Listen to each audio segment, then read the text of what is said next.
अगर मेरे पास लैम्बोर्गिनी होता तो तब आप मेरी बात सुनते हैं ना। तो आप चुपचाप फटाफट ये 1 मिनट की वीडियो देखो।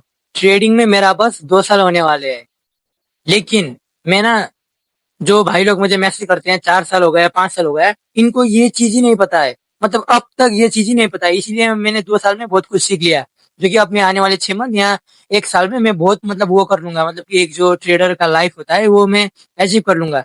तो अब वो कैसे, मैं आपको ये बता देता हूँ।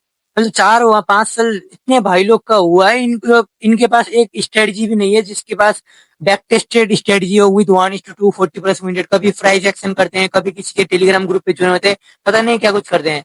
और टाइम कब बैठना है चार्ट के सामने, इंडियन टाइम देखो, मैं तो ये टाइम पे रहता हूँ, ठीक है। ये लंदन सेशन से लेकर न्यूयॉर्क सेशन का टाइम है ये। दोपहर के शायद सुबह के 11:30 से लेकर रात के 9:30 बजे तक, London session to New York session, ये दो टाइम के बीच में हम ट्रेड ले सकते हैं, ठीक है। और एक ट्रेडिंग प्लान यानी कि आपको होना चाहिए कि दिन आप फिक्स करके रखोगे, आपको दिन पे कितना ट्रेड लेना चाहिए, आपको दिन में कितना ट्रेड लेना चाहिए, और आप दिन में कितना लॉस ले सकते हो या कितना प्रॉफिट ले सकते हो। और लास्ट में रिस्क मैनेजमेंट मतलब आपको, मतलब कि आप अगर आपके पास, चलो आप अगर फॉरेक्स करते हो तो आपको पॉपअप अकाउंट, फंडेड अकाउंट, ये पता ही होगा। अगर आप इवेल्युएशन में स्ट्रगल कर लियो पास करने के लिए, तो मैं भी अभी वही पे हूँ, स्ट्रगल कर रहा हूँ, लेकिन हाँ पास भी किए हूँ।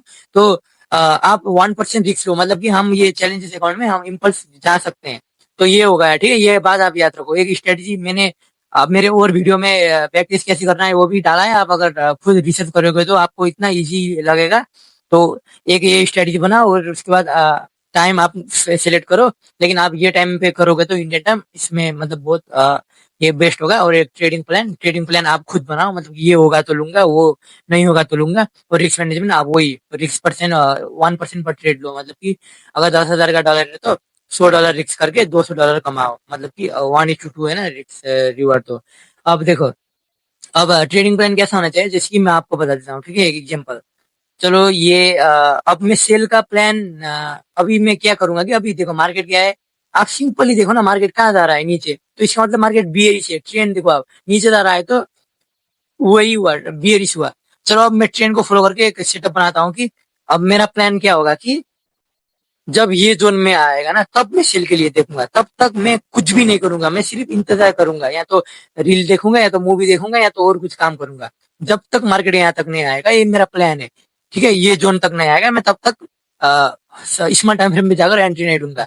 और जब चलो मान लेते हैं कि मार्केट आ गया है, चलो एक कैंडल आ गया है यहाँ पर, तब मैं जाऊंगा 15 मिनट पे अपना एंट्री टाइम फ्रेम पर। तो तब तो यहाँ बहुत सारे कैंडल होंगे ना, तब मैं यहाँ से सेल के लिए देखूंगा। अब सीधा सेल नहीं करूंगा, यहाँ पर भी ऐसा मेरा मतलब एक वो होना चाहिए, मतलब ऐसा ड्राइंग होना चाहिए, मतलब ये जो जैसे मैंने ड्राइंग किया है सेम ऐसा होना चाहिए सेल के लिए। तो यहाँ पर ये यहाँ पर एग्जैक्टली यहाँ से नीचे क्यों गया कि यहाँ पर एफबीजी था, तो यहाँ पर मैं एंट्री करता, इस प्लस यही स्विंग हाई पे रख देता और टारगेट करता मेरा कितना है, 1:2। सिंपल यही। तो यही है, मतलब कि आप ये 90 दिन तक ये करके तो देखो, आप मुझे शुक्रिया कहोगे, मैं बता रहा हूँ। मतलब कि टाइम बहुत बचता है, तो हमको यही टाइम ही सेव करना है। ऐसे आप एक प्लान, आप एक योजना से ट्रेडिंग में चलोगे तो ना आपका कभी अकाउंट पूरा ब्लॉक, मतलब पूरा स्वाइप होगा, कुछ भी नहीं होगा, आपका अकाउंट ना ब्लो होगा, कुछ भी नहीं होगा। ज्यादातर ऐसे लोग होते हैं जो दिन पे 10% 20% रिस्क लेते हैं और कैपिटल उड़ गया कहकर डीएम पे आते हैं। तो ऐसा गलती आप मत दोहराना। अब बहुत थैंक यू सो मच।